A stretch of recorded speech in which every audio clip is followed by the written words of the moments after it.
Every athlete, when they're younger, at some point has probably wanted to play Division One sports. Now, of course, you could want this for a variety of reasons. You might want the clout. You might just enjoy winning. You might just love the sport and want to play at the highest level. You might see the NIL deals and see all these athletes making a ton of money. There could be a variety of reasons why a lot of younger athletes want to play Division One. But less than 2% of athletes play Division One sports. And even fewer than 2% of those athletes go on to play pro.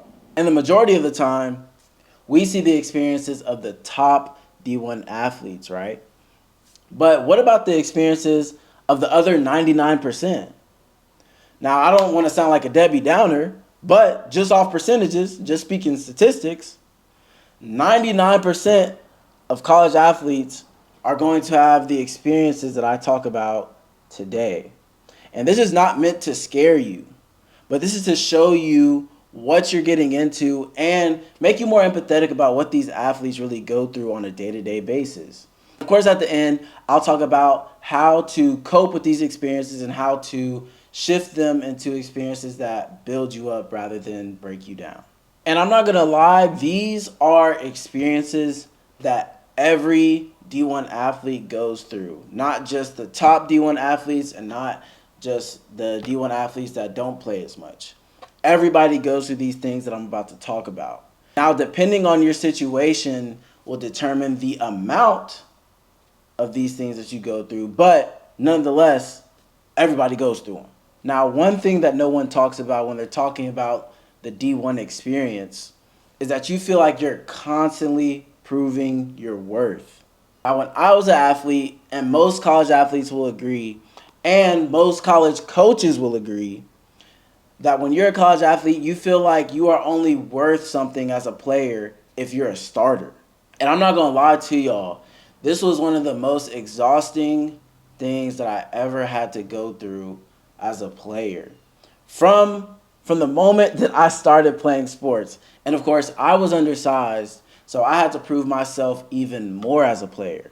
And when you're a college athlete, that means a lot of the times you are known for being a high-level athlete amongst your family, amongst your friends, amongst your church, amongst everybody. So not only do you feel like you have to prove yourself as a player to your coaches and prove that their investment in you was true, you're also feeling like you have to prove yourself as a son or daughter, prove yourself as a friend, prove yourself as someone who provides value to the people around them. And you feel like you playing sports is the value that you provide to people. And I'm not going to lie, I didn't realize how much that was affecting me for real until I went to therapy last year. So I was going through a breakup, and basically talking through that made me realize that, bruh, I feel like I'm constantly proving myself to people. And I was taking that same mentality from sports of I have to prove that I'm worth something as a player to my relationships and feeling like I have to prove my worth as a boyfriend and as a partner. And of course, when you get into this habit, it creates a lot of depression and anxiety in your life that honestly is unnecessary. And to be honest, I would argue that this is even harder for true top athletes for real in college.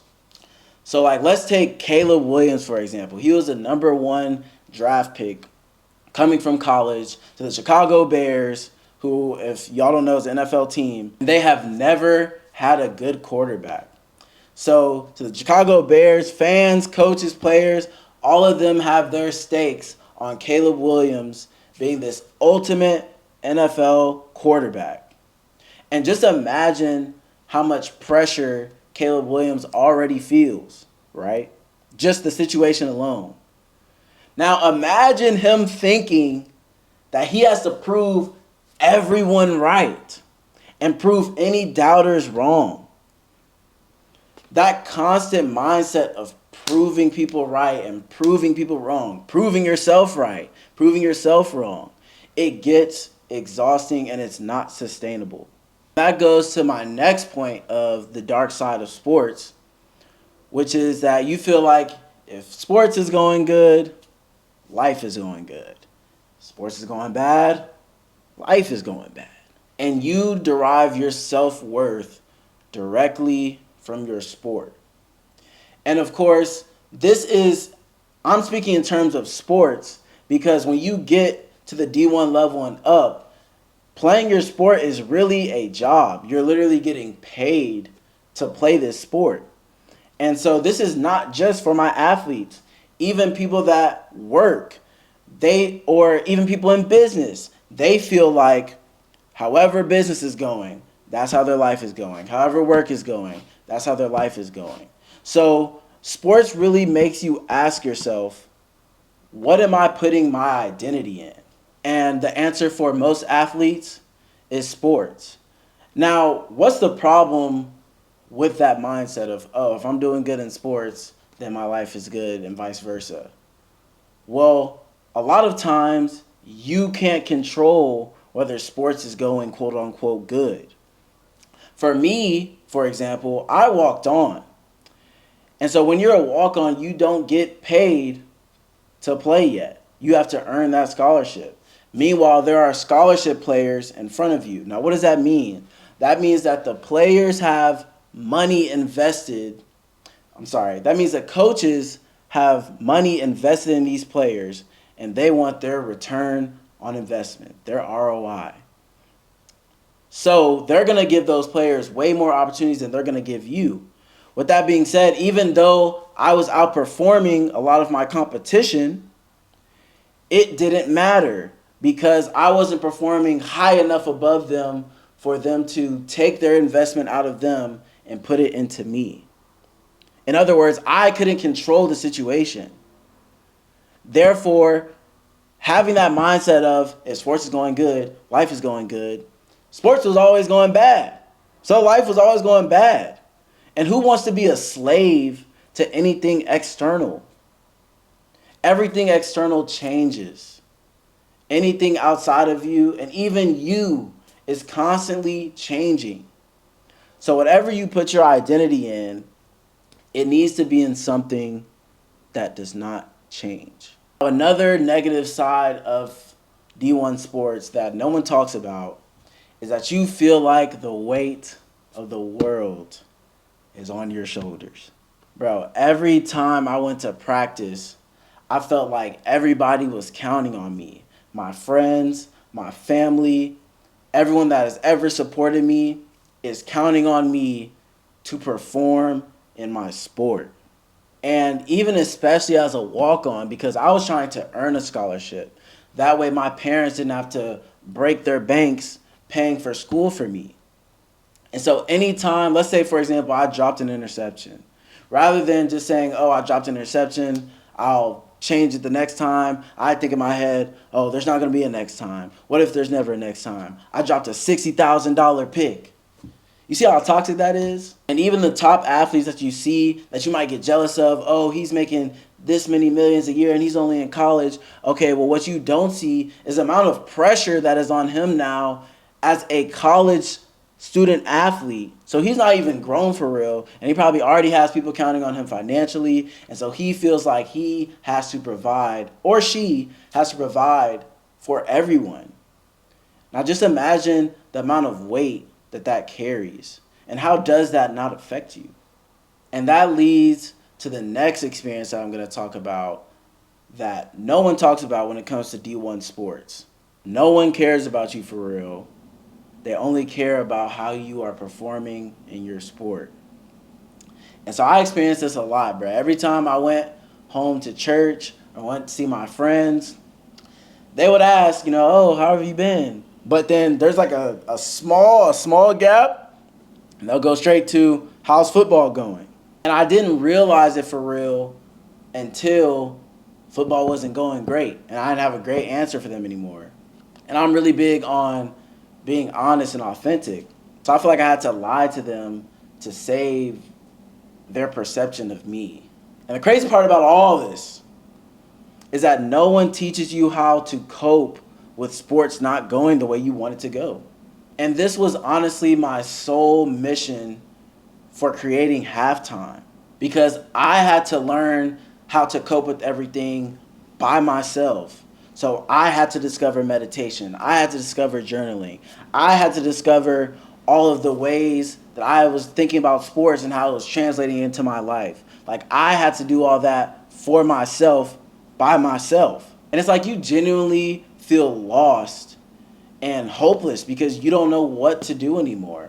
And of course, as an athlete, when you feel like you have to ask for help, a lot of the times it makes you feel weak inside because, oh, I have all of these blessings that I have from playing sports. I might even have a scholarship. Sports might even not going as bad to the person on the outside world, but it's going bad for me because I'm not living up to my expectations for myself. And so you just feel weak and you feel like a failure all the time. And then there was even one story of this one player. I don't know if he was in Georgia or what. I'll try to find the clip for you guys. But basically, there was one athlete that was going through a lot of mental health challenges, and the coach basically called him weak and kicked him off the team for real, took his scholarship. Imagine how that affected that person, and then imagine how it affected their teammates too. Not even just their teammates, but anybody in his circle who knows him that plays sports. Because now their biggest fears were confirmed. Their coaches and people don't actually care about them for real. They only care about what they provide. If they're not providing them with value on the fields or on the court or whatever, then they're nothing to them. And I say all of that to say that if you relate to any of these experiences, or you know anyone who might relate to these experiences, I made this channel for you. This channel is for people who have realized that the way that they have been going about things might not be the most effective in the long run. Yes, you might have sports to distract you for a while, but who are you outside of sports? And how do you cope with things when things aren't going the way that you want them to? And even though I went through all of those things, I was able to use these experiences to ultimately connect with the best version of myself. In other words, I was able to give meaning and purpose to my struggles. I want this channel and this brand to represent a safe space for athletes, former athletes, and anyone who is just on the journey of self-discovery and finding out who they truly are and what is the best version of themselves. Like, everybody says, oh, you got to become the best version of yourself, the greatest version of yourself. But what is that? Who is that? And before I end the video, I have an important announcement to make. So on behalf of Suicide Awareness Month, we are offering free halftime journals to everyone that DMs us on Instagram or YouTube, wherever.